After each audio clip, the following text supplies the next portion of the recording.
Nah, jadi sistem yang terakhir ya, ada lubricating system.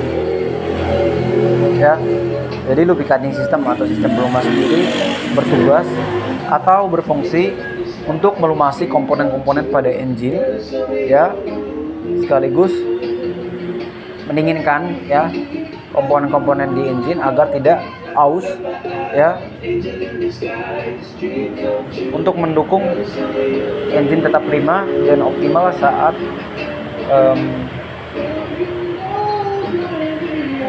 dihidupkan atau engine running.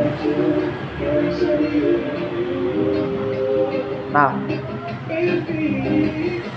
cara kerja dari lubricating sendiri adalah yang pertama,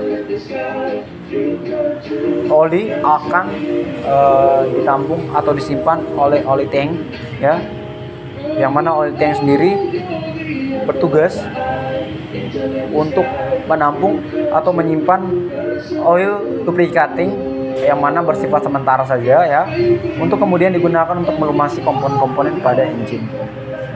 Nah, setelah ditampung, berikutnya oil lubricating akan diteruskan ya menuju ke oil pump.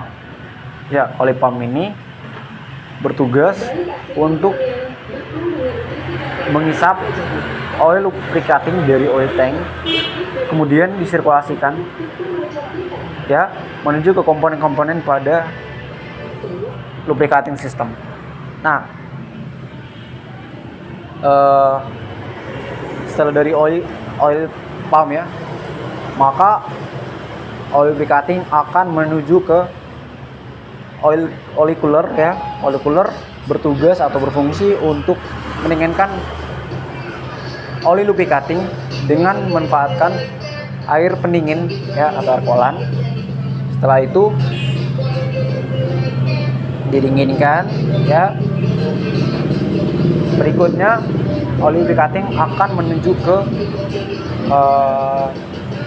temperatur oli lubricating ya. Temperatur oli lubricating ini berfungsi menjaga temperatur oli lubricating ya, menjaga temperatur oli lubricating tetap berada temperatur yang normal ya. Nah, setelah itu oli lubricating akan menuju ke oil filter ya. Oil filter ini berfungsi untuk menyaring kotoran, debu ataupun partikel logam ya yang ikut masuk bersama oil lubricating ya untuk melumasi komponen-komponen pada engine. Nah,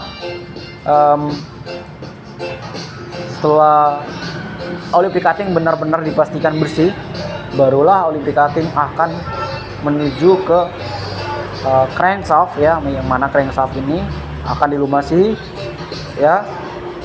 Crankshaft sendiri bertugas atau berfungsi mengubah gerak naik turunnya piston menjadi gerak putaran atau gerak rotasi. Nah, setelah dari crankshaft, oil lubricating menuju ke camshaft, yang mana camshaft berfungsi untuk membuka dan menutup katup ya, membuka dan menutup katup hisap dan juga katup buang ya, exhaust valve atau intake valve sesuai dengan waktu pengapian. Nah, setelah dari camshaft, barulah oil lubricating akan menuju ke setelah dari camshaft, oil lubricating akan menuju ke roller arm ya. Roller arm bertugas membuka dan menutup katup hisap ya, intake valve. Setelah itu lubricating akan menuju ya ke rocker arm, yang mana rocker arm ini bertugas untuk membuka dan menutup katup buang atau exhaust valve. Rocker arm juga berfungsi secara otomatis menyetel celah valve atau celah katup atau celah klep ya. Secara otomatis di-setel oleh rocker arm. Nah, setelah itu, setelah oli dari camshaft, roller arm, rocker arm oli lubricating akan menuju ke timing gear, ya, yang mana timing gear sendiri berfungsi untuk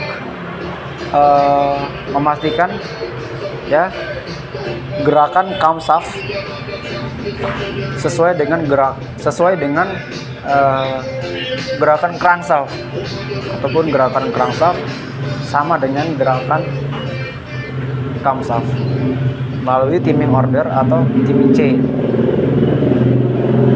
Nah, setelah dari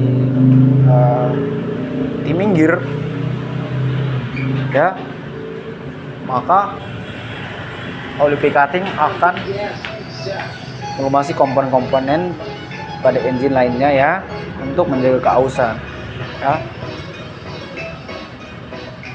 Jadi ketika engine running, oli lubricating akan bekerja, akan mengumasi terus, ya, komponen-komponen pada engine.